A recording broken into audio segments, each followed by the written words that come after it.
OH cinema நேயர்களுக்கு வணக்கம். OTT சினிமாவில் இன்னைக்கு நம்ம பேச போகிற படம் சோனி லைவ்ல வெளியாக இருக்கிற கலம் கவல் அப்படிங்கிற ஒரு மலையாள படம். கதையின் நாயகன் யாருன்னா மம்முட்டி. படம் வந்து ஆக்ஷன் த்ரில்லர் படம். பியூட்டிஃபுல்லாக பண்ணியிருக்காங்க படம். என்னன்னா ஃபஸ்ட்டு இப்போ 7.2 IMDb ரேட்டிங் இது. இந்த கேரக்டரை அக்செப்ட் பண்ணதுக்காகவே மம்முட்டிக்கு ஒரு சல்யூட் வைக்கணுங்க. அப்படிப்பட்ட ஒரு கேரக்டர் மம்முட்டி. என்ன கேரக்டர் நீங்கள் இடத்துல பாருங்கள். அதாவது ஒரு போலீஸ் ஸ்டேஷன் சின்ன ஒரு கேஸ் இன்வெஸ்டிகேஷன் நடக்குது. அது சாதாரண கேஸுன்னு அப்படியே டீல் பண்ண ஆரம்பிக்கிறாங்க. ஆரம்பிக்க தான் தெரியுது அது எங்கெங்கேயோ போகுது. அது ஏகப்பட்ட கொலைகள் நடக்குது. அந்த பழைய கேஸ்லாம் நோண்ட வேண்டியதாக இருக்குது. எல்லாமே வந்து ஒரு middle age ladies serial killer கதை. எல்லாமே ஒரு கல்யாணம் ஆன விவாகரத்தான கணவனுக்கு தெரியாமல் வெளியில் வந்த இப்படியாக்கும் பெண்களுடைய கொலை பண்ணுற கதை. ஒரு சற்றேறக்கூடிய அவன் லிஸ்ட்டு பிரகாரம் பார்த்தீங்கன்னா ஒரு 15 to 20 கொலை. இதெல்லாம் அப்போ எத்தனை 5 வருஷத்துக்கு முன்னாடி நடந்த கதை, 4 வருஷத்துக்கு முன்னாடி நடந்த கதைலாம் வருது. ஏன்னா இவங்க அதெல்லாம் பிளான் பண்ணி இப்போ இன்வெஸ்டிகேட் பண்ணலை. எதையோ நோண்ட போக எதையோ கிணறு வெட்ட பூதங்கலம்னா கதையா ஒரு சின்ன ஒரு பிரச்சனையை கண்டுபிடிக்க போகிறாங்க. அது லீட் பண்ணி போனால் அது கதை எங்கேயோ போகுது. அது மெயின் கேரக்டரு மம்முட்டி.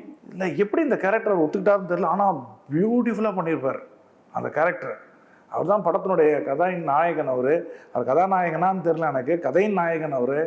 அப்படி ஒரு மேனரிசம், எந்த விதமான அப்படியே குற்ற உணர்ச்சியே இல்லாமல் அப்படி வர்றது, ரொம்ப ரிலாக்ஸாக பண்ணுறது, கூல் அண்ட் கம்போஸ்ட்னு சொல்லுவாங்கல்ல மம்முட்டி. இந்த படத்தில் பார்க்கலாம் நீங்கள். அப்படியே அமைதியாக வருவார். அவ்வளோ பியூட்டிஃபுல்லாக பண்ணியிருக்காரு படத்தில். என்ன படத்தில் எனக்கு ஒரு நெருடலான ஒரு விஷயம் என்ன தெரியுங்களா, இது வந்து ஒரு சைக்கிக் ஒருத்தன். அவனுடைய மனநலம் ஒரு சீரியல் கில்லர் பெண்களாக பார்த்து கொலை பண்ணுறான். எப்படிப்பட்ட பெண்கள் எல்லாம் ஒரு 30 வயசு மிடில் ஏஜ் லேடிஸ். ஸோ இது மாதிரி சைக்கோக்கெலாம் என்ன ஒரு எப்படி இருக்குன்னா, தான் பண்ணுற கொலை வந்து அவங்க ஏன் ரசிப்பாங்கன்னா, அந்த கொலை பண்ணணுங்கிறது அவங்களுடைய இன்ட்யூஷன் சொல்லிகிட்டே இருக்கும். ஏன் அந்த இன்ட்யூஷன் சொல்லணும்னா, அவங்க வந்து கொலையை அந்த உயிர் போகிறத வந்து ரசிப்பாங்க. அவங்க அந்த அப்படியே துடிச்சு சாவது, கடைசி நேரத்தில் அந்த கண் வழியாக மூக்கு வழியாக உயிர் போகும் பார்த்தீங்களா, அதை பார்த்து ரசிப்பாங்க. அந்த ரசிப்பு தான் வந்து அவங்கள அடுத்த கொலையை செய்ய வைக்கும். அப்போ தான் அந்த ஆர்வம், அந்த ஆசை தீரும். அந்த கொலையை பண்ணி முடிச்சு உயிர் போகிறத பார்த்தோன்னா ஒரு சந்தோஷம் வரும். இதுதான் அவங்க சைக்கிக். இந்த படத்தில் என்னென்ன கொலை பண்ணுறாங்க, அந்த லேடிஸ்லாம் பார்த்து கண்ணுக்கு தெரியாத இடத்துல போய் சாவுறாங்க. இவன் என்ன பண்ணுறான், ஒரு விஷத்தை கொடுக்குறான், ஏதோ ஒன்று பண்ணி சாவடிக்கிறான். இவன் கண்ணுக்கு அவங்க சாக மாட்டேங்கிறாங்க. வெளியில் எங்கேயோ பப்ளிக் டாய்லெட்டில் போய் சாவுறாங்க, வீட்டில் போய் சாவுறாங்க. அதை வந்து இவனால் நேரில் பார்க்கவே முடியாது. அப்படிப்பட்ட சூழல் இருக்கும்பொழுது ஏன் இதை பண்ணுறாங்கிறதே ஒரு அந்யோன்யம் நமக்கு வரமாட்டேங்குது. இதனால தான்ப்பா அவன் கொலை பண்ணுறான் அப்படின்றது ஒரு நியாயப்படுத்தணும். அந்த உயிர் போகிறத ரசிக்கிறான் அப்படின்னு சொன்னதான் நம்ம நம்ப முடியும்.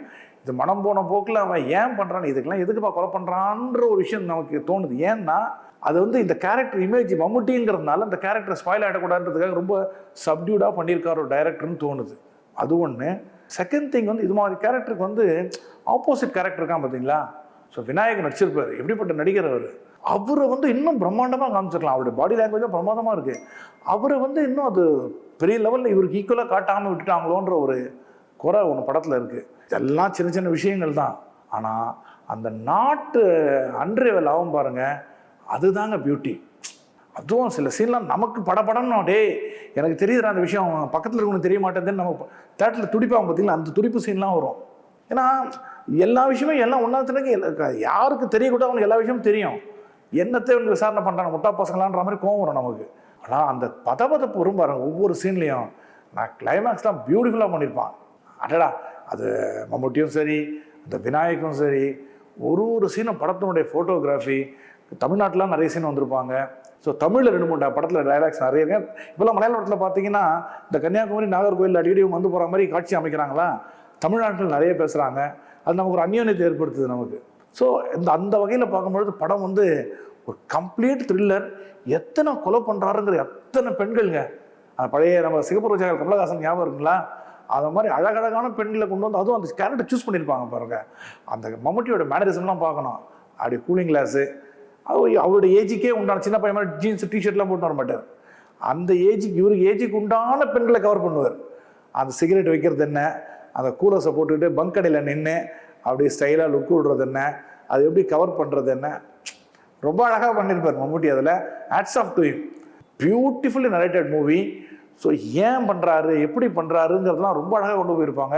அதாவது இந்த கொலகாரங்களுக்கு அந்த சைக்கோஸ்லாம் பார்த்தீங்கன்னா எதுக்குமே அவங்களுக்கு அந்த பாவ பச்சாத்தாபம் பார்க்க மாட்டாங்கன்றத வந்து படத்தினுடைய ஒவ்வொரு சீன்லேயும் தெரியும். கூட இருக்கிறவங்கள எப்படி பறக்க வைப்பாங்க, இவன் தன்னை காப்பாற்றிக்கணுன்றதுக்காக எந்த லெவலுக்குலாம் போவாங்கன்றதெல்லாம் வந்து பார்க்கும்போது நம்ம சுற்றி இது மாதிரி ஆட்கள் இருப்பாங்களோ நம்ம பயமாக இருக்கும். ஏன்னா நமக்கு தெரியாது, நம்மள மாதிரியே இருப்பான், நம்ம வீட்டு எதிர் வீட்டில் பக்கத்து வீட்டில் இருப்பான், ஆனால் அவன் நல்ல மாதிரியே பேண்ட் ஷர்ட்டை போட்டுருப்பான், அடி மனசில் இவ்வளோ ஒரு சைக்கிக்காக இருப்பான் அவன். அந்த மாதிரி ஒரு பயத்தை இந்த படம் ஏற்படுத்துது. உண்மைதான், அப்படிப்பட்ட படம் அது. கிளைமேக்ஸில் வந்து செகண்ட் பார்ட் வரா மாதிரி ஒரு வருது.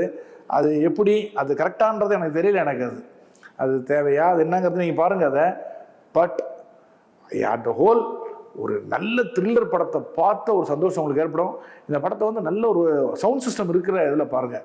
சும்மா செல்ஃபோனில் பார்க்குறது அது மாதிரிலாம் கொஞ்சம் அவாய்ட் பண்ணுங்கள். த்ரில்லர் படத்தை வந்து அதுக்குண்டான மரியாதை கொடுத்து பார்க்கணும். அப்போ தான் அந்த யூ கேன் ஃபீல் அந்த ஒரு பயத்தையும் அந்த த்ரில்லிங் எஃபெக்டை நம்ம ஃபீல் பண்ண முடியும். ஸோ அதனால் அது மாதிரி ஒரு சவுண்ட் சிஸ்டத்தில் இந்த படத்தை பாருங்கள்.